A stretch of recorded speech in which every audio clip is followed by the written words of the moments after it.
Assalamu alaikum dear students, I am your instructor Salman Amin Malik for the course Linear Algebra, and today is the 8th lecture of Linear Algebra. Let me recall you what we have done in the previous lecture. In the 7th lecture we have studied or introduced the term linear transformation. Before introducing that term linear transformation, I have given some definition and some examples of transformation. In fact, I have told you that whenever I use the word transformation or function or mapping, these are the equivalent things, okay, then we have imposed two extra conditions on the transformation such that we call a transformation a linear transformation if it satisfies certain two conditions, extra conditions. फिर हमने क्या किया था, हमने matrix transformations जो हैं वही आपका मोटिवेटिंग कॉन्सेप्ट था कि whenever we multiply a matrix, two matrices, we got a vector from a certain R2, R3 or R4 from a certain space. उसके बाद हमने दो कंडीशंस जो ट्रांसफॉर्मेशन की पढ़ी थी उसको इक्विवेलेंट वन कंडीशन भी पढ़ी थी. फिर हमने ये भी स्टडी किया था कि नल वेक्टर जो होता है उसका image under the linear transformation is the null vector of the codomain. One of the most important question which was we have studied in the previous lecture, that was कि आपका codomain में अगर एक vector दिया गया हो, you will be able to find out a vector from the domain such that the image of that vector is the given vector in the codomain. इस type के क्वेश्चन जो थे they demand the solution of the system of linear equations. और solution of the system of linear equation ये हमने previous lectures में बड़ी अच्छी तरह स्टडी किया हुआ है. अब solution of system of linear equation जो है उसकी थ्री पॉसिबिलिटीज होती थी कि सिस्टम इज इनकंसिस्टेंट. अगर सिस्टम इनकंसिस्टेंट होता है तो it means we are not able to find a vector in the domain such that the image of that vector under the transformation T is the given vector B which is in codomain. ठीक है, अगर unique answer आता है तो सिर्फ एक element होगा जिसका image under the transformation a given vector in codomain आ रहा है. अगर इनफाइनाइट में नहीं आ रहे हैं तो there are more vectors in the domain whose image under that transformation is the given vector in the codomain. Then I have defined the range. और कुछ हमने ज्योमेट्रिकल ट्रांसफॉर्मेशन और मैट्रिक्स ट्रांसफॉर्मेशन जो है वो स्टडी की थी. और इमेज एक बड़ा इंपॉर्टेंट क्वेश्चन भी हमने किया था.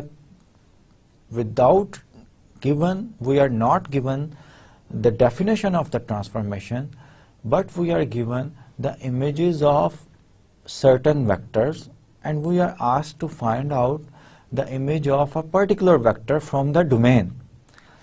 इसको हमने सॉल्व किया था और हमने ये रिलेशनशिप देखा था between the given element whose image we have to find out and the elements from the domain whose images are given. उसके दरमियान रिलेशनशिप find out करके then we use the properties of the linear transformation to find out the image of a given vector whenever some images of the vectors from the domain are given. आज के lecture में हम continue करेंगे study of the linear transformation की ही, कुछ geometrical transformations करेंगे, but as usual I will start my lecture by solving one of the question from the some practice problem from the previous lecture. So let's start the lecture. Today we have the 8th lecture. So I picked this question which was the technical question from the previous practice problems. Define T R to R, a transformation, a linear transformation is defined from R to R by Tx equals mx plus b. Show that the first one is T is linear transformation when b equals 0. So first one I will try to solve this one. If b equals 0, then then we have Tx equals mx. It means if we have to show that this is a linear transformation, I have to show that x t of x plus y equals t of x plus t of y for all x y belongs to the real numbers r. ठीक है, अगर b equal 0 है आपका तो transformation की ये definition आ गई है. If I take any two real numbers x y belongs to r, then t of x plus y equals m x plus y. By definition of the transformation, whenever b equals 0, m into the vector. So the image of x plus y will be m into x plus y. M is any real number, so we can write this m as mx plus my. Now by definition of the transformation, this mx is my image of vector x and this my is my image of vector y. So I have started with image of x plus y and I reach out at this, which is the image of x plus image of y. So the first condition is satisfied for all x, y belongs to set of real numbers. The second condition is that for all scalars cx, t of image of cx equals c into t of x. Let us find c of x. T of c of x. Under the transformation, it is m into c of x. Now we know that if we have 2 into 5 into some vector x, it's the same thing as we have 5 into 2 into some vectors. This is the same thing. So I can use this property because m and c are scalars.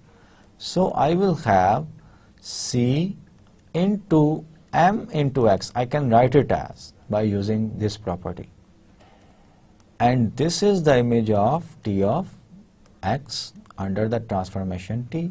So I have started with the image of c of x and it turns out to be c into the image of x. So the property number 2 also satisfied. So first question, we have proved that t is a linear transformation when b equals 0. For the second part, if b is not equal to 0, then we have here b, we will have here b.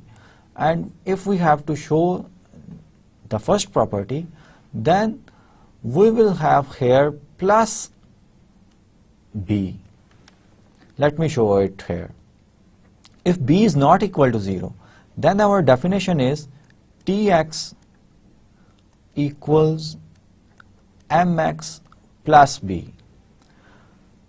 And if we take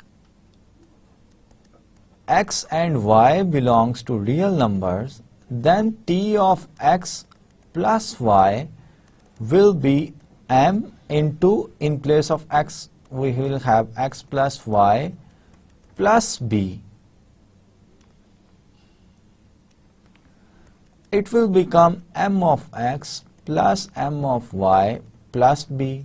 And if I calculate t of x, which is mx plus b, and t of y, which is my plus b, this is the LHS, I call it 1, and if I add these two, I got t of x plus t of y equals mx plus my plus 2 times b.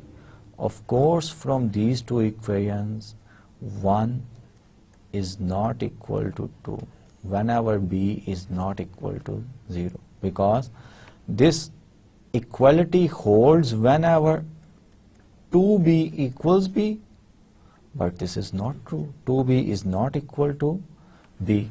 So the first property, whenever b equals 0 is not equal to 0, the first property does not hold. Hence, it's not a linear transformation. Whereas, whenever b equals 0, then this transformation T is a linear transformation. Okay, let's go to the next slide. And today we are going to discuss the matrix of linear transformation. Before we give, or before I proceed to my next lecture, let me recall something. The identity matrix of any order is denoted by I of n. It is always a square matrix. N is a positive integer. So, I2 will be 2 by 2 identity matrix. All entries will be 0 except the diagonal entries, and diagonal entries will be 1 1 like this. This is I2. All entries are 0, and here these are the diagonal entries. What are the diagonal entries? This one is the first row, first column. This one is the first row, second column. This one entry is the second row, first column. This one second row, second column. So the diagonal entries are those entries where the index of the position of the element in a matrix are same. A11, A22, this one is the A33.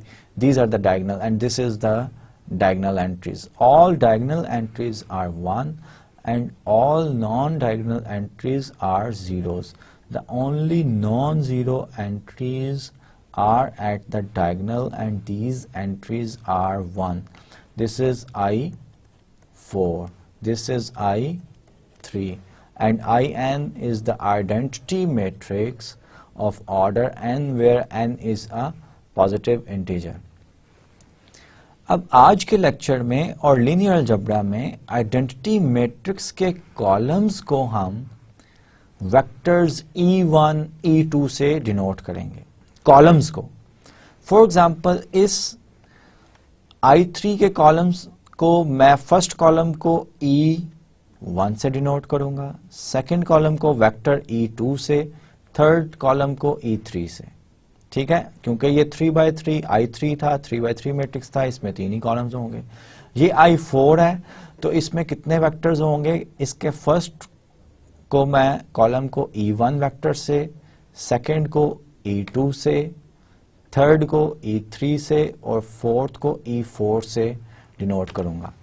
Generally speaking In identity matrix of order n, उसके vectors को मैं denote करूंगा E1 से, E2 से, so on En से. अब अगर कोई भी EJ वेक्टर होगा, ये कैसा वेक्टर है? इसकी jth पोजीशन पे ऑल एंट्रीज आर 0. यहां पे कहीं jth पोजीशन होगी, वहां पे 1 होगा, बाकी तमाम जो है 0 एंट्रीज होंगी. EJ is a vector corresponding to the jth column of identity matrix of order n. Identity matrix हमेशा मैंने आपको कहा है स्क्वायर मैट्रिक्स होता है. फॉर एग्जांपल यहाँ पे E1 पे आप देखें, फर्स्ट एंट्री जो है कॉलम की वो नॉन जीरो है, 1 है, ऑल एंट्रीज आर 0. E2 पे सेकेंड एंट्री 1 है, ऑल एंट्रीज आर 0. E3 पे थर्ड, E4 पे fourth, so on and so fourth. अगर identity matrix of order n by n, it means In आपके पास है, तो उसका jth कॉलम जो होगा, यहाँ वेक्टर EJ जो होगा वो कैसा वेक्टर होगा? ऐसा वेक्टर जिसकी तमाम एंट्रीज जो है 0 है एक्सेप्ट द jth पोजीशन. ये जो है आपकी jth पोजीशन है, ये जो है jth पोजीशन पे. ठीक है, Okay, I hope you know the identity matrix. The columns of I2 are E1, ये वही नोशन है जो मैंने आपको ऑलरेडी बता दिया, E1 and E2. Suppose T is a linear transformation from R2 to R3. R2 से R3 पे एक ये लीनियर ट्रांसफॉर्मेशन है, गिवन है आपको R2 से R3 पे, ठीक है, such that T of E1 is given by this one and T of E2 is given by the image of E1 and E2 are given. With no additional information, find a formula for the image of an arbitrary x in R2. सबसे पहले तो आप ये note करें कि x, if x belongs to R2 is arbitrary element, means x equals x1 and x2, arbitrary element. x1 and x2 are real numbers. x1 and x2 are real numbers. Both belongs to set of real numbers. Could be any real numbers. Then this arbitrary element x can be written as x1, x2 can be written as x1 into 1, 0, which is E1, x2 into 0, 1, which is E2. ये E1 है आपका, ये E2, ठीक है. अब अगर ये T जो है लीनियर ट्रांसफॉर्मेशन है, तो अगर मैंने image arbitrary formula with no additional find the formula for the image of arbitrary x, इसका इमेज निकालना है x1, x2. तो लीनियर ट्रांसफॉर्मेशन की फर्स्ट प्रॉपर्टी और सेकंड प्रॉपर्टी यूज करके मैं क्या कर सकता हूं, T ऑफ, जैसे मैंने लास्ट एग्जांपल में की थी प्रीवियस लेक्चर में, 1, 0 एंड x1. मैं वंस अगेन आपको रिपीट कर देता हूं, लास्ट एग्जांपल में जो प्रीवियस लेक्चर में की थी. अब फर्स्ट प्रॉपर्टी नंबर 1 क्या है आपकी, कि T of x plus y, T of x plus T of y. Second property क्या है, T of Cx equals C T of x. This holds for all x and y. This holds for all scalars C and vectors x. So property 1 use करके मैं क्या लिख सकता हूं, T of x1, 1, 0 plus T of x2, 0, 1, this one. ये मैं लिख सकता हूं. अब प्रॉपर्टी 2 यूज करके मैं क्या लिख सकता हूं, x1 T of 1, 0 plus x2, because x1 and x2 are real numbers, these are the scalars, so property 2 use करके मैं ये लिख सकता हूं 0, 1. अब ये अकॉर्डिंग टू दिस नोशन ये E1 है, x1 T of E1 plus x2 T of E2. अब T of E1 दिया गया, x1 T of E1 क्या है, 5 -7 2 plus x2 T of E2 भी दिया गया है, T of E2 क्या है, -3 8 एंड 0. इन वेक्टर्स का आप सम कर लें, you will get the arbitrary formula और image of the arbitrary element of R2. -3x2 -7x1 plus 8x2 2x1 this. So T of x, x1, x2 equals this formula. You have arbitrary element and this arbitrary element, under that arbitrary element transformation T is defined by this one.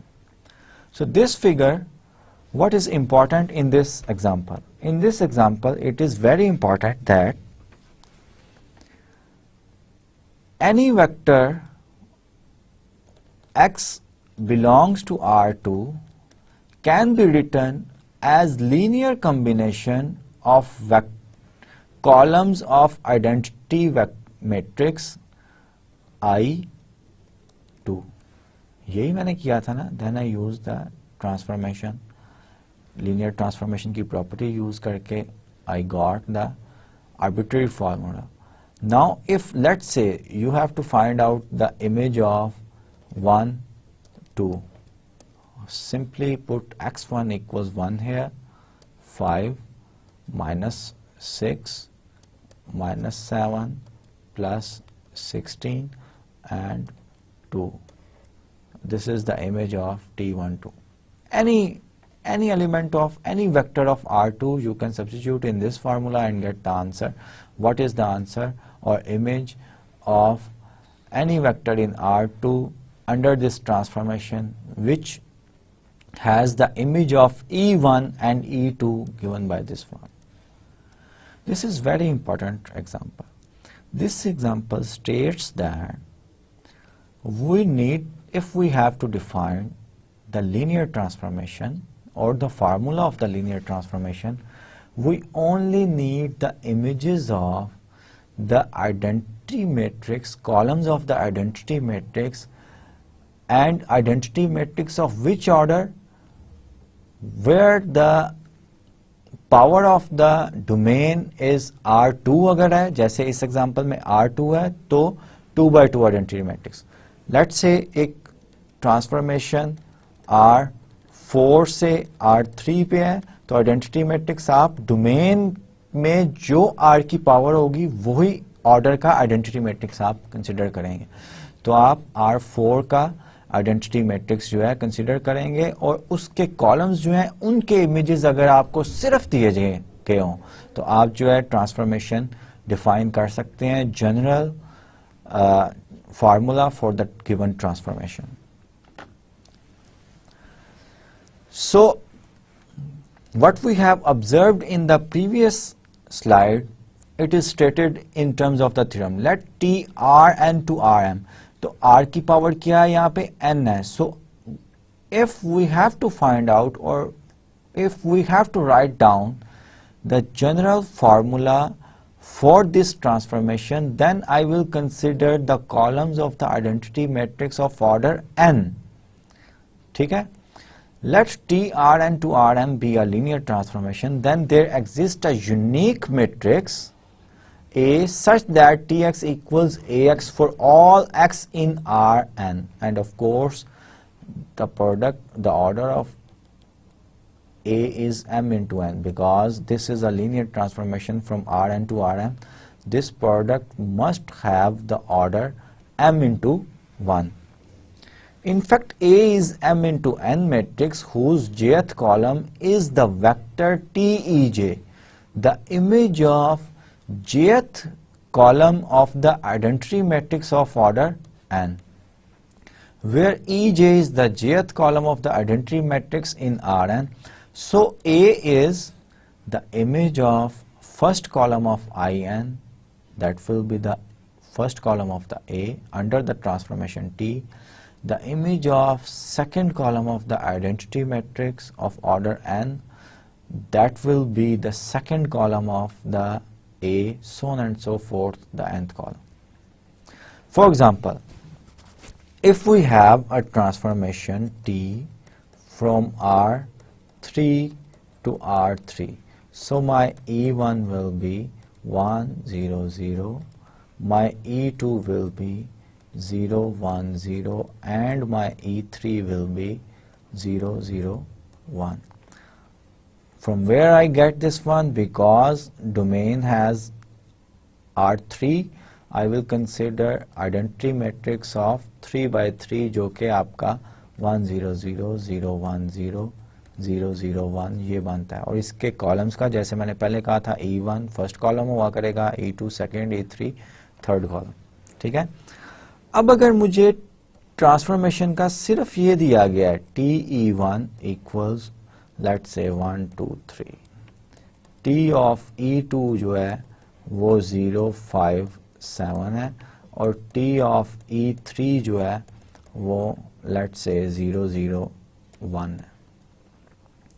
तो मुझे कहा गया कि formula निकालो, तो formula transformation T of X defined by A of X है, where A is first column E1 का image under that T 1 2 3. Second column of A will be the image of E2, which is 0 5 and 7. The third column of the A will be the image of E3 under that transformation 0 0 1. So this is A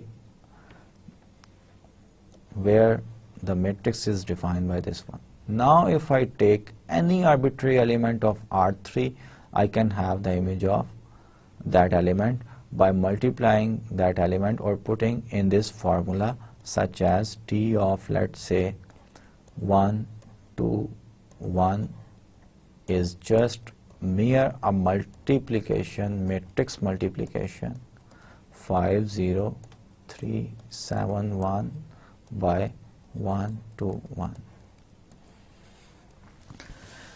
This matrix A is known as the matrix of transformation. The matrix A such that Tx equals Ax is called the matrix of transformation. And in today's lecture we will study how to find out the matrix of transformation for different transformations. Of course, linear transformation. Assume that T is a linear transformation.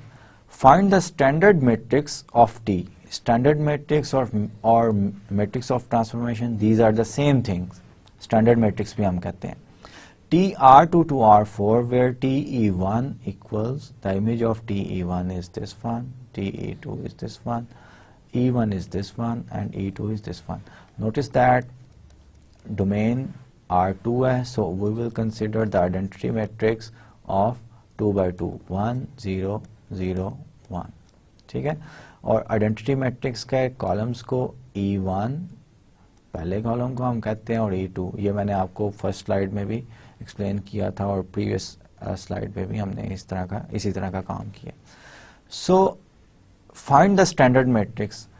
जो result हमने पढ़ा है कि matrix of transformation A से denote करेंगे, that will B T of E1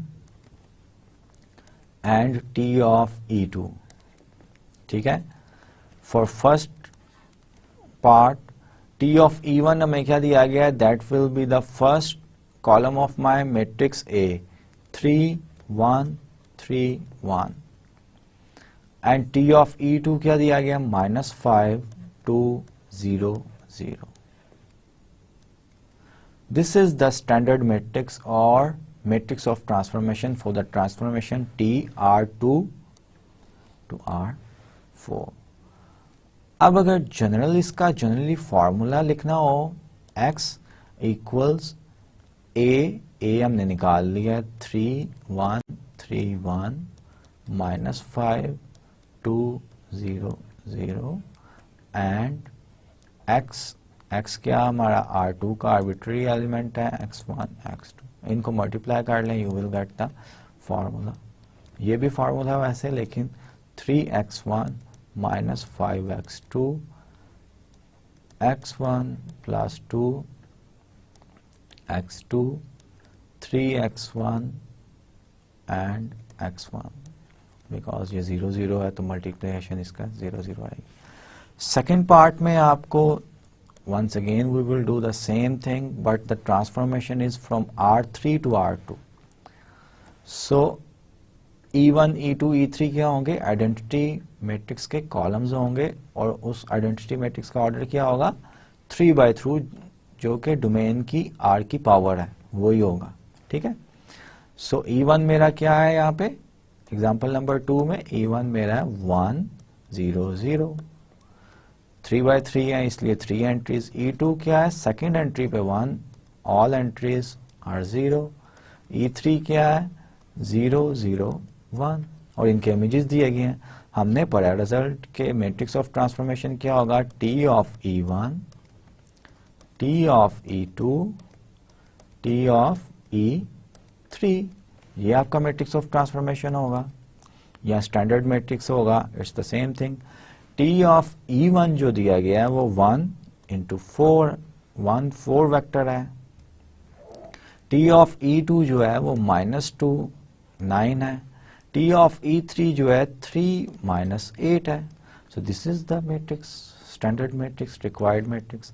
अब जैसे हमने प्रीवियस एग्जांपल में फार्मूला ड्राइव किया था ट्रांसफॉर्मेशन का, आप इसी तरह ट्रांसफॉर्मेशन का फार्मूला भी ड्राइव कर सकते हैं। In fact your T of X is a into X. A ये है, एक्स आपका सेकेंड एग्जांपल में R3 में से है। इनफैक्ट आप वेरीफाई भी कर सकते हैं कि इनके इमेजेस जो हैं E1 E2 के इमेजेस ये जो हैं इनके इमेजेस ये ही आ रहे हैं।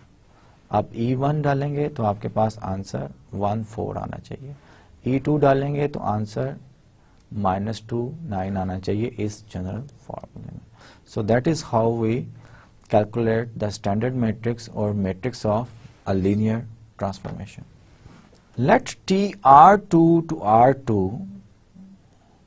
be the transformation that rotates each point in R2 about the origin through an angle phi.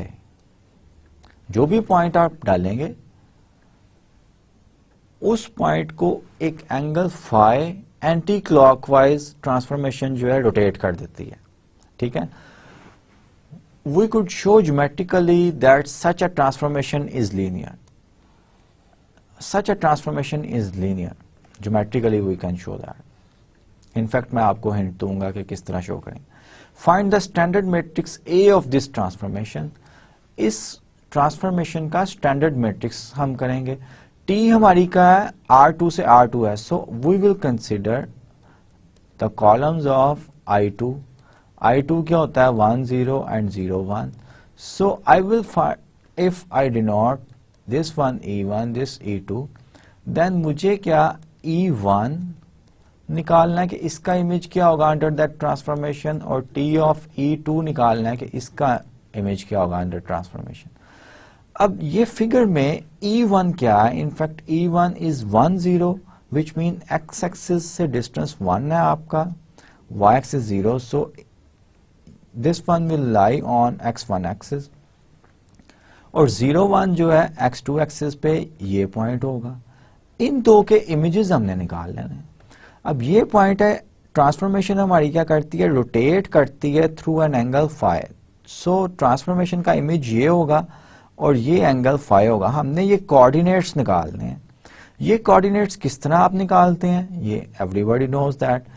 इस पॉइंट के कोऑर्डिनेट्स अगर निकालने हैं तो we will plot a perpendicular line on the x1 axis. ये राइट एंगल है, ये राइट एंगल ट्रायंगल आपकी बन जाएगी। राइट एंगल ट्रायंगल में ये अगर 0 1 है और ये सर्कल आपका बन रहा है तो ये आपका हाइपोटेनस जो है इसकी भी लेंथ 1 ही होगी। ठीक है, ये लेंथ 1 है, आपने x निकालना है, ये लेंथ निकालनी है जो कि x मैं कह रहा हूं, और ये लेंथ निकालनी है जो कि मैं y कह रहा हूं, ये वाली लेंथ परपेंडिकुलर की लेंथ जो है। अब राइट एंगल ट्रायंगल में आप पाइथागोरस थ्योरम जो है वो अप्लाई कर सकते हैं, ट्रिग्नोमेट्रिक रेशियोज भी अप्लाई कर सकते हैं क्योंकि हाइपोटेनस की वैल्यू हमारे पास 1 है। So we will have x over length of the hypotenuse which is 1 equals cos of angle of the triangle, right angle triangle, which is phi. So x will become cos of phi.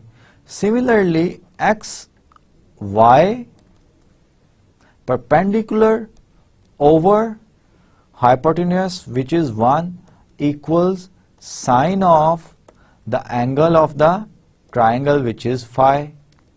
So we will have y equals sine of phi.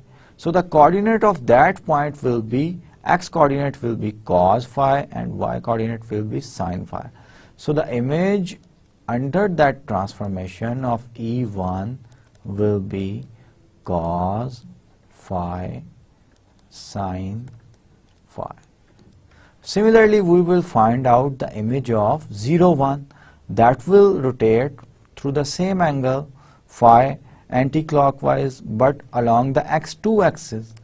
Now repeat the same thing, draw a perpendicular on the y-axis, and remember that in this coordinate your x has negative value and y has, x2 has positive value, x1 and x2, x1 has negative value.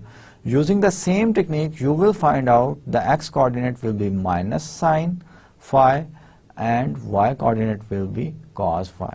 So the image, and you will do it yourself. You have to do exactly in the same way, and you have to keep in mind that in the second quadrant we have x1 negative value because this is the reference point origin से left पे जो है negative values है, और x2 की जो है second quadrant में पॉजिटिव वैल्यू होती है, और t ऑफ e2 जो है आपका ये क्या बनेगा, minus sine phi cos phi. So by the theorem matrix of standard matrix of transformation A will be T of E1 and the second column of that matrix will be T of E2. So this will become, the matrix A will become cos of phi sine of phi minus sine of phi cos of phi. This is the standard matrix. And if you have to find out or write down the formula for arbitrary element of such a transformation which rotates every point in R2 by an angle phi to the counterclockwise, then you have to write down that T of x equals Ax, where x is R2, arbitrary element of R2, and your A is given by this matrix. And of course you can show that this transformation is a linear transformation.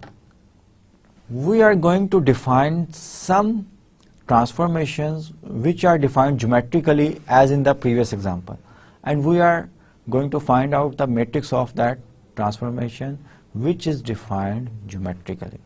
ठीक है, तो उसके लिए हम we will always do that, we will always find out the images of E1 and E2, and that transformation, geometric transformation, will be from R2 to R2. T will be from R2 to R2. So R2 होगा तो our E1 always will be 1 0 and our E2 will always be 0 1. So we will try to find out T of E1 and T of E2.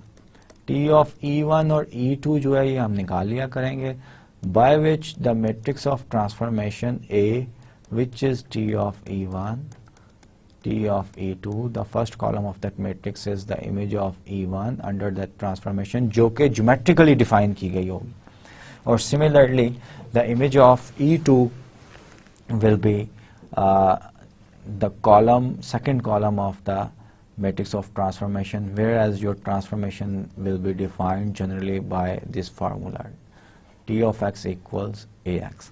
So in other words, we will always find out the image of the unit square, this one जो कि इस figure में है, ये आपका E1 है, ये आपका E2 है, तो आपका ये यूनिट स्क्वायर बन रहा है, इसका इमेज हम हमेशा जो है निकाला करेंगे, जिससे हमें मैट्रिक्स ऑफ ट्रांसफॉर्मेशन भी मिल जाएगा और आइडिया भी मिल जाएगा, और ट्रांसफॉर्मेशन आपकी ज्योमेट्रिकली डिफाइंड होगी जैसे प्रीवियस स्लाइड में थी. Before we proceed, let me give you or let me tell you what does it mean by reflection about a line. एक लाइन है L, let's say L. अब ये R2 में line है, प्लेन में line है, इसका कोई भी आर्बिट्रेरी पॉइंट आप लें, ठीक है, आर्बिट्रेरी पॉइंट कोई भी लें, let's say I take this point. What does it mean by the reflection of this point P about that line L? It means from that point आप perpendicular plot करें, perpendicular on the line, ये आपका right angle है। जितना distance line के इस तरफ है राइट साइड पे, उतना ही डिस्टेंस आप परपेंडिकुलर दूसरा उसी परपेंडिकुलर को एक्सटेंड कर दें from the other side of the line. So इस पॉइंट P का reflection P dash is the reflection of point P about the line L। ठीक है, अब ये कहीं भी हो सकता है। लेट से आपके पास ये पॉइंट P है, तो इसका reflection about that line L क्या होगा कि आप इस लाइन पे परपेंडिकुलर प्लॉट करें। इसी को जितनी परपेंडिकुलर की ये पॉइंट P से लाइन तक पहुंच गया ना परपेंडिकुलर, ये फुट, जितनी ये लेंथ है इतनी लेंथ ही लाइन के दूसरी तरफ आप ले जाएं point. So this is the P1, अगर मैं इसका नाम रख लूं इस पॉइंट का, इसका P1, तो this is P1 dash is the reflection and both these points P1 and P1 dash are the reflection about the line L. So reflection about a given line L will always be a point such that you will plot a perpendicular on the line. जितनी उस perpendicular की length होगी उतना आप उसके point के opposite line के extend कर देंगे उसी परपेंडिकुलर को, और वो जो पॉइंट पे एंड हो रहा होगा P डैश, जैसे इस एग्जांपल में, that will the points will be known as the reflections of each other about the line L. So this was the very important concept for the forthcoming examples. So we have to find out in all these examples the matrix of transformation such that our transformation is defined geometrically. For example, first example is that the transformation is reflection through the x1 axis. Reflection through the x1 axis. So x2 axis and x1 axis ये हमें पता है 2D plane में, और हमने images निकालने होंगे T of E1 और T of E2, ये हमने निकालने होंगे, ठीक है, और उनको मैट्रिक्स में डाल देंगे तो मैट्रिक्स ऑफ ट्रांसफॉर्मेशन आ जाएगा। अभी इस मैट्रिक्स की तरफ ना देखें। रिफ्लेक्शन है अबाउट द एक्स एक्सिस, ये हमारा E1 होता है। इसका क्या मतलब है reflection through the x axis? Reflection through the x axis का मतलब है कि कोई भी पॉइंट होगा, our transformation will reflect that point through the x axis. अब रिफ्लेक्शन अबाउट और थ्रू अ लाइन, ये मैंने आपको पिछली स्लाइड में बता दिया। अब सबसे पहले नोटिस ये करें कि अगर आपका पॉइंट जो है लाइन के ऊपर ही है तो परपेंडिकुलर डिस्टेंस क्या हुआ 0, तो हम लाइन के ऊपर ही अगर पॉइंट है तो वो पॉइंट अपना खुद ही रिफ्लेक्शन है। अगर ये पॉइंट ऊपर चला जाता है तो रिफ्लेक्शन, ये मैंने आपको बताया, नीचे चला जाता है तो रिफ्लेक्शन परपेंडिकुलर आप प्लॉट करेंगे ऑन द लाइन, उसी परपेंडिकुलर को एक्सटेंड कर देंगे, और हमने ये लास्ट जो है स्लाइड में किया भी है। इस P का ये P डैश है। अगर पॉइंट लाइन के ऊपर ही है तो परपेंडिकुलर डिस्टेंस 0 है, वो पॉइंट अपना खुद ही रिफ्लेक्शन है।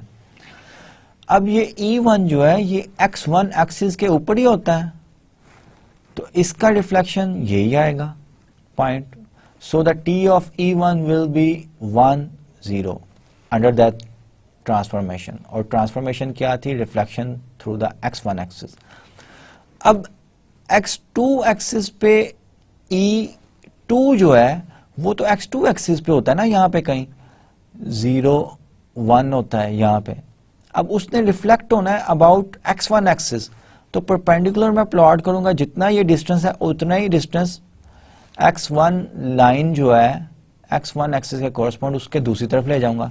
तो इस पॉइंट के कोऑर्डिनेट क्या होंगे? अगर ये डिस्टेंस जो है ये 1 होगा तो ये पॉइंट के कोऑर्डिनेट 0 -1 होंगे, क्योंकि रिफ्लेक्शन है, ओरिजिन से नीचे की तरफ आएंगे तो नेगेटिव होगा।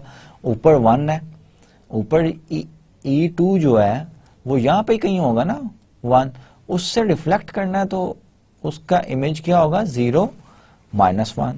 सो 0 -1, मैट्रिक्स ऑफ ट्रांसफॉर्मेशन लिखना है, this is T of E1 and this is T of E2. So this is the matrix of transformation. अब अगर आपने इसका फार्मूला लिखना हो तो that will B 1 0 0 -1 into x, x arbitrary element of R2, इसको मल्टीप्लाई आप कर दें x1 minus x2. So this is the general formula for such type of transformation, which is the reflection through the x1 axis. Similarly, the reflection through the x2 axis. अब E2 जो है, अब हर point को हमने reflect करना है, तो वो जो यूनिट स्केयर था, जो लास्ट स्लाइड में मैंने आपको कहा था कि 1 1 E1 और E2 का जो यूनिट स्केयर है उसका इमेज हम देखा करेंगे. तो यूनिट स्केयर का इमेज जो है वो ये बना, unit square transformed into this unit square. ठीक है, जो कि रिफ्लेक्ट कर दिया. पहले आपका यूनिट स्केयर E1 और E2 का फर्स्ट क्वाड्रेंट में था ना, रिफ्लेक्शन अबाउट x1 एक्सिस हुआ तो वो फोर्थ क्वाड्रेंट में चला गया. सिमिलरली E1 इधर होता है, E1 का 0 1 0 ये कोऑर्डिनेट होते हैं. ठीक है, यहाँ पे अब रिफ्लेक्शन थ्रू x2 एक्सिस होगी तो ये पॉइंट इस थ्रू के ये परपेंडिकुलर जितना ये डिस्टेंस है इतना ही इधर, तो ये इसका इमेज क्या बनेगा -1 0. So for the second question reflection through x2 axis T of E1 जो बना वो -1 0 बना, और E2 जो है जिस लाइन के अबाउट हम रिफ्लेक्शन ले रहे हैं उसी लाइन पे पॉइंट है E2. So E2 will remain as it is because we know that the deflection of the point through a line, such a point which lie on the line is the point itself, वो 0 1 होगा. So the matrix of transformation T of E1 and T of E2, this is the matrix of transformation which geometrically defined, which has been defined geometrically by reflection through the x2 axis. अब इसका formula अगर आपने लिखना हो तो जैसे हमने पहले का लिखा था, आप क्या करेंगे -1 0 0 1 x1 x2 और ये -x1 x2. This is the reflection about the x2 axis. Let's see the next slide. कि नेक्स्ट स्लाइड्स पे हमारे पास कौन सी ज्योमेट्रिकली डिफाइंड ट्रांसफॉर्मेशन है. Reflection through the x2 equals x1 line. x2 equals x1 line जो है ये आपको पता है कि ये वाली ओरिजिन से पास करने वाली लाइन होती है. अब उसके थ्रू रिफ्लेक्शन आपने निकालनी है. तो इस 1 0 पॉइंट की रिफ्लेक्शन निकालने के लिए आप ये परपेंडिकुलर यहां से प्लॉट करेंगे ऑन द लाइन.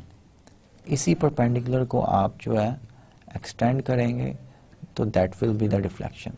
ये इतनी स्ट्रेट नहीं बन रही लाइन जो है, but you can plot it straight. अब ये स्क्वायर आपका बन रहा था. ठीक है, स्क्वायर के डायगोनल्स जो हैं ये इंटरसेक्ट करते हैं एट द मिडल पॉइंट पे. ठीक है, ये मिड पॉइंट है आपका. ठीक है, अब 1 0 का रिफ्लेक्शन क्या आ रही है 0 1. E1 इधर in other words E1 की रिफ्लेक्शन क्या आ रही है about x2 equals x1 axis line 0 1. इसका मतलब क्या हुआ कि T ऑफ E1 आपके पास आ रहा है 0 1 एंड T ऑफ E2 आपके पास क्या आ रहा है 1 0 आ रहा है. क्योंकि ये परपेंडिकुलर लाइन जो है यहां तक उसी को आगे एक्सटेंड करना है, तो ये स्क्वायर का डायगोनल बन रहा है और diagonal of the squares intersect at the middle point. It means कि ये डिस्टेंस और ये डिस्टेंस इक्वल है. सो इस पॉइंट का रिफ्लेक्शन क्या होगा, और ये राइट एंगल भी है, diagonals intersect at the right angle, तो ये E1 0 का इमेज 0 1 होगा और 0 1 का रिफ्लेक्शन 1 0 होगा. So in other words, these are the images. So this is the matrix of linear transformation. Reflection through x2 equals -1 x1 x line. ये line क्या होती है, ये आपको पता है कि ये लाइन होती है x2 इक्वल्स माइनस x1। अगर x और y एक्सिस में हम लिखें तो y इक्वल्स माइनस x, ये लाइन थी, क्योंकि y और x एक्सिस में आप फेमिलियर होते हैं, और y इक्वल्स x जो थी वो ये लाइन थी। ठीक है, अब इसके थ्रू रिफ्लेक्शन होगी, तो आपका जो ये पॉइंट है विच इज E1, ये परपेंडिकुलर प्लॉट करेंगे हम और ये इधर जाएगा, ये डिस्टेंस सेम होना चाहिए।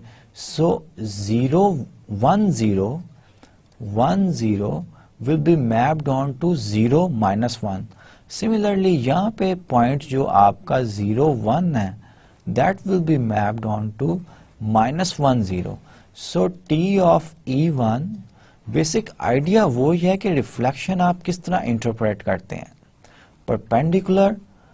परपेंडिकुलर यहां से उसी को एक्सटेंड आपने करना है। ये ठीक नहीं बना ये, लेकिन ये exactly -1। T of E1 will be 0 -1 and T of E2 will be -1 0। So this will be the matrix of transformation, which transformation has been defined geometrically and which was the reflection through the x2 equals minus x1 line. Reflection through the origin, reflection through the origin अगर होगा तो ये आपका 0 1 का तो वो ही आएगा, और अगर आपका जो है 0 1 0 का 0 -1 आएगा, और 0 1 का -1 0 आएगा। ठीक है, so this will be the T of E1 will be reflection about origin will be -1 0 and T of E2 will be 0 -1। In fact आप यहाँ पे 0 1 0 लेके रिफ्लेक्शन अबाउट द ओरिजिन कर सकते हैं। Indeed the reflection about the origin is the odd function. Odd function क्या होता है, इट्स योर असाइनमेंट कि आप खुद से देखेंगे कि ऑड फंक्शन क्या होता है। Next, geometrical linear transformation, horizontal and vertical contraction and expansion.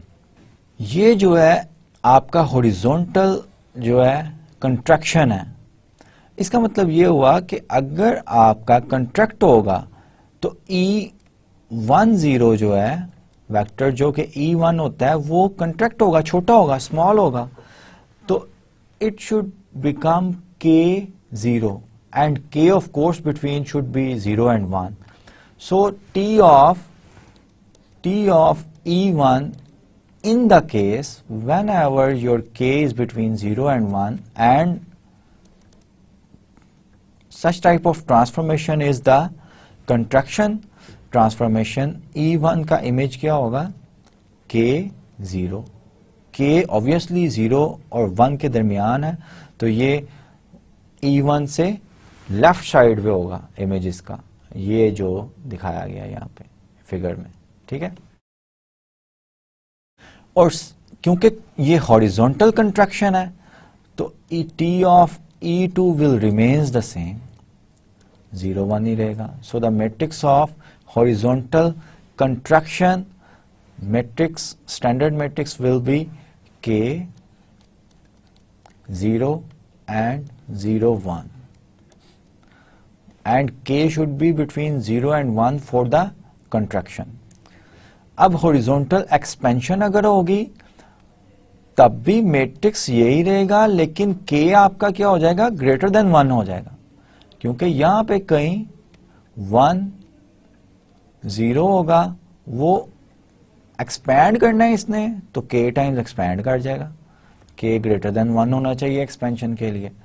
So our unit square also expand in the case of expansion and our unit square contract in the case of contraction। unit square हमारा यही था ना, ये तो ये contract होके इधर चला गया ना। अब पहले हमारा यहाँ पे expansion के केस में unit square ये था, ये expand हो गया। ये तो horizontal थी, contraction का मैट्रिक्स ये था, ये, और k अगर 0 से 1 होगा तो कंट्रैक्शन होगी, k ग्रेटर देन 1 होगा तो एक्सपेंशन होगी। सिमिलरली आप vertical contraction and vertical expansion जो है वो भी कर सकते हैं। अब आपका E2 जो है वो कंट्रैक्ट होगा अगर k 0 और 1 से है, तो E2 क्या होता है 0 1, ये कंट्रैक्ट होके 0k पे आ जाएगा, 0k पे आ गया, स्क्वायर यूनिट स्क्वायर पहले आपका ये था, और क्योंकि ये वर्टिकल कंट्रैक्शन है तो E1 का image remains the same, so T of E1 that remains the same 1 0, whereas T of E2 becomes 0 times 0k. So the matrix of transformation is this one. Whenever k is between 0 and 1, that will be a contraction. Whenever k is greater than 1, that will be an expansion, as shown here, expansion. लेकिन expansion और contraction along vertical line है और along x2 axis है, ठीक है जी। These are the horizontal and vertical contraction and the matrix of horizontal and vertical contractions are given है। Similarly we can define the horizontal and vertical shears, जो कि यहाँ पे डिफाइन किए गए हैं कि अगर नेगेटिव होगा तो along the straight lines, negative positive होगा तो अलोंग ये एक्स एक्सिस के राइट पे हो गए ट्रांसफॉर्मेशन जो है, और उनके मैट्रिक्स ऑफ ट्रांसफॉर्मेशन जो है ये निकाले गए हैं जो कि इजीली आप डिटरमिन कर सकते हैं। Projections, what are the projections? Projections are onto x1 axis. R3 में हमने प्रोजेक्शन लास्ट लेक्चर में पढ़ी थी।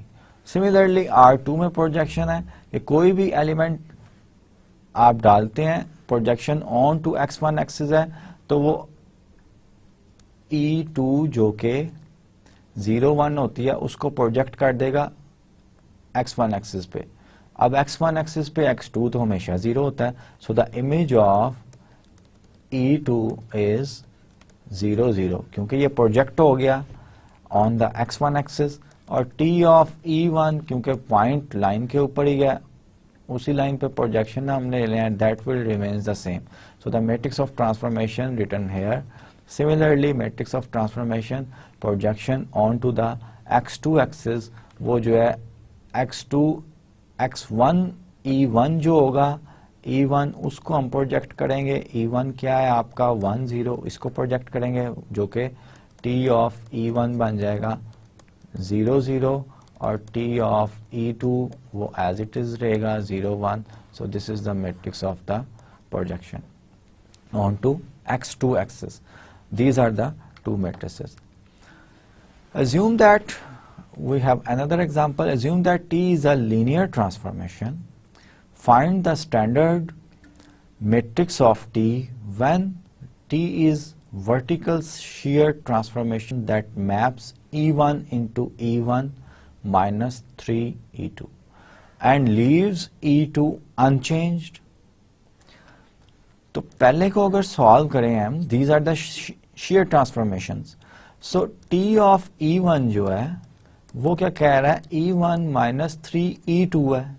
अब E1 हमें पता है क्या होता है, E1 is 1 0 and E2 is 0 1 and T of E2 जो है E2 remains unchanged, तो आंसर E2 ही आएगा। तो मैट्रिक्स A जो है वो T of E1 and T of E2 होगा। अब T of E1 को हमने कैलकुलेट करना है। T of E1 will be E1 1 0 minus 3 times 0 1, that will become 3 and minus 3, 1 and minus 3 यहाँ से, क्योंकि 1 plus 0 and 0 minus 3. So our matrix for the first part will be A equals, first column उसका क्या होगा 1 minus 3, second column E2 unchange रहता है, E2 जो है वो 0 1 होता है। So this is the matrix of transformation. Next second part में हमने T is a horizontal shear transformation that maps E2, second के सोल्यूशन में हमारा E2 का जो इमेज है वो दिया गया है E2 plus 2 times E1 and E1 unchanged है. अनचेंज्ड का मतलब है कि image under the transformation is E1 itself. So the matrix of transformation for the second part will be E2. इस इमेज को हम कैलकुलेट कर लेते हैं. 0 1 प्लस 2 टाइम्स E1 है 1 0. ये आपका बन जाएगा 2 1. So the matrix of transformation is 2 1 and E1 remains same. यहाँ पे आपका इमेज E1 का होता है पहला, तो it will be here we will have 1 0 and second पे इमेज होता है TE2 that will be 2 1. So this will be the matrix of transformation. और अगर आपने इनके जनरल फार्मूला लिखना चाहे इंफॉर्मेशन, फॉर एग्जांपल T2 का मैं लिखता हूं तो T ऑफ X जनरली लिखना हो तो आप A 1 2 0 1 इंटू x1 x2 ये आप लिखेंगे. T of X equals x1 plus 2x2 and x2 which is the vertical shear. अब ये जो मैपिंग हमने पढ़ी है लीनियर ट्रांसफॉर्मेशन भी ट्रांसफॉर्मेशन कहूँ या मैपिंग कहूँ, उस पे कंडीशंस हमने लगाई थी लीनियर ट्रांसफॉर्मेशन. उस पे हम we want to ask a question whenever codomain equals range. What does it mean? It means that कि is this possible? अगर possible है तो how to find out कि आपका जो कोडोमेन है वो कंप्लीट की कंप्लीट रेंज बन जाए. Such a linear transformation is said to be on to mapping or on to linear transformation. A mapping TRN to RM is said to be on to RM if each B in RM is the image of at least one X in RM. Her B in that way, अगर हर B के लिए RM के हर B के लिए कम से कम एक हमें domain में एलिमेंट मिले जिसका इमेज होता है, इसका मतलब ये होता है कि आपकी रेंज जो है इनफैक्ट इक्वल्स कोडोमेन हो गई, जो कि इस पर्टिकुलर डेफिनेशन में हमारी कोडोमेन क्या है RM है. Such a mapping is called on to mapping. ऐसी ट्रांसफॉर्मेशन को हम ऑन टू ट्रांसफॉर्मेशन कहते हैं. जनरली हमने ये देख लिया हुआ है कि ये जरूरी नहीं होता कि आपकी कोडोमेन इक्वल्स टू रेंज हो, और ये फिगर यही एक्सप्लेन कर रही है कि range a part of the codomain है whereas your codomain is complete this cube. तो अगर ऑन टू होगी तो कंप्लीट RM कंप्लीट जो है वो रेंज होगी. A mapping TRN to RM is said to be 1 to 1 if each B, यहाँ पे at least 1x 1 to 1 होगी if each B is the image of at most X in Rn. B belongs to range है, range में से है, तो हर B जो कि रेंज में हो उस पे सिर्फ एक एलिमेंट हो जिसका Tx इक्वल्स B सेटिस्फाई कर रहा हो. ठीक है, इसका मतलब ये हुआ कि ज्योमेट्रिकली रेंज में कोई एक एलिमेंट ऐसा नहीं हो सकता कि डोमेन के डिफरेंट एलिमेंट का इमेज वो ही हो. जैसे ये नल वेक्टर है RM का, ये नल वेक्टर है Rn का, तो different vectors non zero vector null vector का इमेज तो है और ये दो नॉन जीरो एलिमेंट है उनका भी इमेज जो है जीरो ही जा रहा है. So such a map is not 1 to 1. 1 to 1 के लिए हर element in the domain should have a unique image in the range. Different. ये नहीं हो सकता कि एक B रेंज में ऐसा हो जिसके ऊपर दो या दो से ज्यादा. So 0 will be the only element which maps onto 0 if the map is 1 to 1. अगर एक भी एलिमेंट ऐसा है कि 0 पे एक और एलिमेंट है नॉन जीरो जो कि जिसका इमेज 0 ही आता है, so we will say that अगर एक भी एलिमेंट हमें मिल जाता है we will say that this transformation is not a linear transformation, not 1 to 1 transformation. और ये मैपिंग के लिए डेफिनेशंस हैं और लीनियर ट्रांसफॉर्मेशन भी एक मैपिंग ही होती है, ट्रांसफॉर्मेशन ही होती है। तो लीनियर ट्रांसफॉर्मेशन के लिए भी हम ये दोनों डेफिनेशंस जो हैं स्टडी कर सकते हैं। Let T be the linear transformation whose standard matrix is given by this one. Does T map R4 onto R3? जब भी इसका आंसर हमने करना है तो हमने क्या करना है, हमने R3 ट्रांसफॉर्मेशन R4 से R3 पे है, R3 का आर्बिट्ररी एलिमेंट ले लेना। Let's say B equals B1 B2 B3। Arbitrary element लेके हमने Tx इक्वल्स B इस सिस्टम को स्टडी करना है जो कि इक्विवेलेंट होता है Ax इक्वल्स B के। अब A आपको दिया गया है तो augmented matrix of this system of linear equation आपने x1 x2 x3 x4 जो है वो निकालना है कि augmented matrix 1 0 0 -4 2 0 8 -1 0 1 3 5 and B1 B2 B3। आपने इस सिस्टम को सॉल्व करना है, अननोन्स की वैल्यूज निकालनी है। अगर तो values solution system is consistent then the mapping is onto, अगर इनकंसिस्टेंट है then the mapping is not onto. अब ये ऑलरेडी एचेलॉन फॉर्म में है, अगर मैं इसकी इक्वेशन लिखूं तो 5x4 कॉलम्स, हर कॉलम के कोरस्पॉन्ड वेरिएबल एक होता है, 5x4 इक्वल्स B3 आ रहा है, x4 इक्वल्स B3 by 5 आ रहा है, x4 की वैल्यू आ गई। 2x2 equals x3 minus 3x4 plus B2। आपका x4 की वैल्यू यहां से डाल देंगे हम, x3 आपका फ्री वेरिएबल आ रहा है, x3 इज फ्री वेरिएबल। और इस इक्वेशन में x4 की वैल्यू डाल के हमारे पास x2 की भी एक यूनिक वैल्यू आ जाएगी। और ऑफ कोर्स x3 फ्री है तो इसकी बेशुमार इनफाइनाइट मैनी वैल्यूज आ गए। सिमिलरली x1 की वैल्यूज भी इन टर्म्स ऑफ B1 और फ्री वेरिएबल और x4 में आ जाएगी। So for each B we take the arbitrary element of R3 का आर्बिट्री एलिमेंट हमने लिया और सिस्टम को सॉल्व किया, system has a solution. In fact एक एलिमेंट के लिए हमारे पास मोर देन 1x आ रहे हैं, वी हैव, क्योंकि फ्री वेरिएबल है ना, more than 1x belongs to R4 आ रहे हैं, such that Tx equals B holds. So the mapping T onto तो है क्योंकि आर्बिट्ररी एलिमेंट हमने लिया था B। आर्बिट्ररी एलिमेंट के लिए सोल्यूशन सिस्टम का एग्जिस्ट कर रहा है, सोल्यूशन जो है सिस्टम का कंसिस्टेंट है। सो ऑन टू तो है, लेकिन एक एलिमेंट के लिए let's say B1 equals 1 B2 equals 1 B3 equals 1 1 आप ले लें, आपके पास एक से ज्यादा वेक्टर आ रहे हैं जो कि इस एलिमेंट पे मैप होंगे R3 में।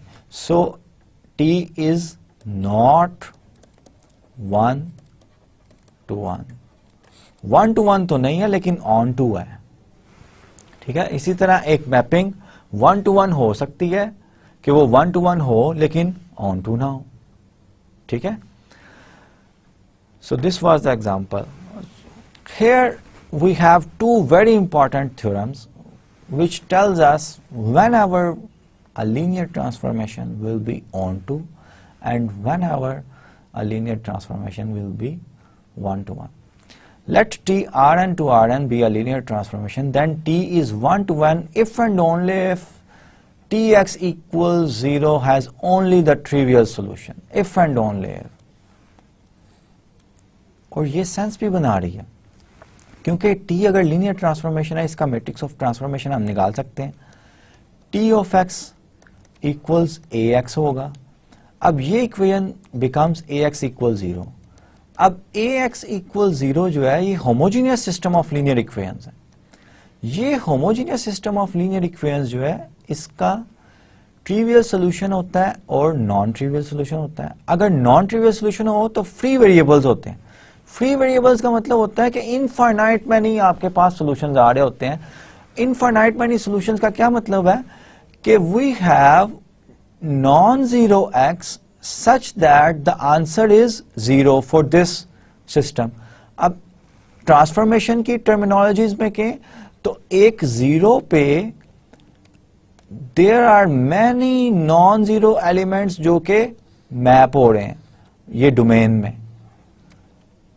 में इतने ज्यादा non zero, infinite many non zero elements हैं जो मैप हो रहे हैं।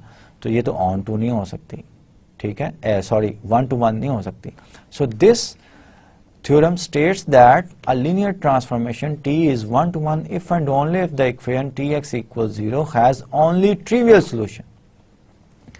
Next theorem states that let T Rn to Rm be a linear transformation and let A be the standard matrix of T, then T maps Rn onto Rn if and only if the columns of A spans Rn. Yes, of course. Columns of A spans Rn, and second is T is 1 to 1 if and only if the columns of A are linearly independent. We can do the formal proof of this one, which is the beyond of scope of your course. लेकिन ये बड़ा easy है. Of course, there is a reasoning for both these two results.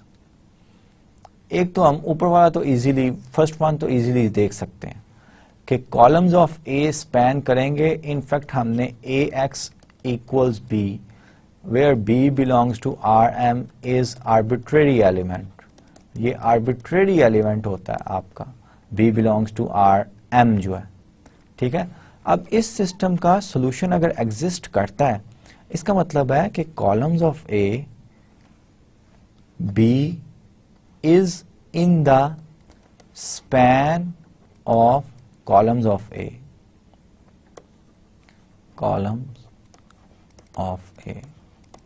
क्योंकि this system is equivalent to x1 A1 plus x2 A2 plus so on plus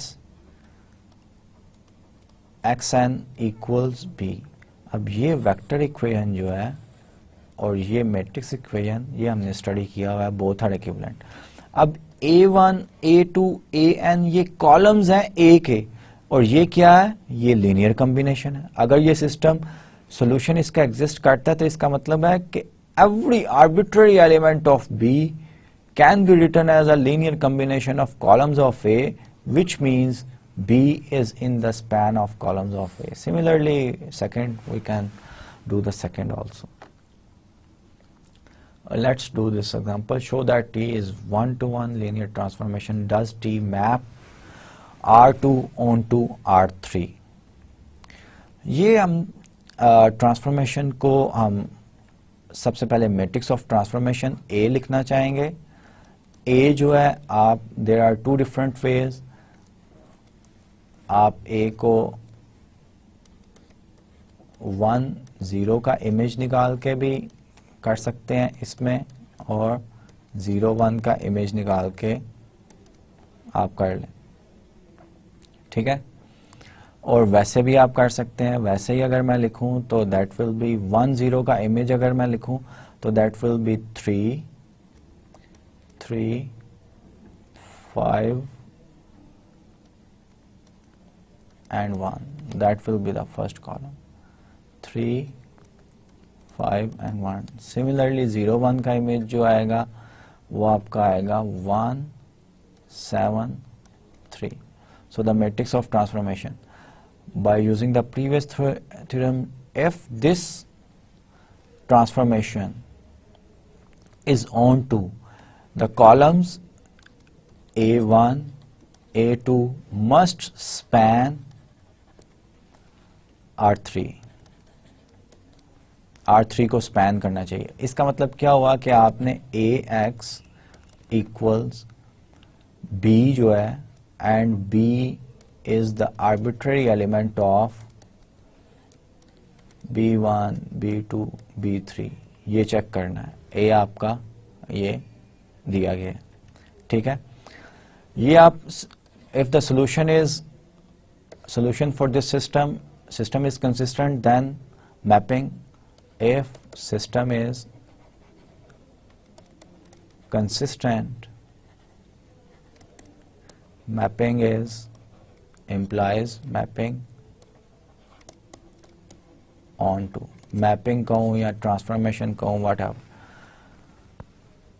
अब आपने onto का second मैंने पहले आपको बता दिया, you have to do it yourself.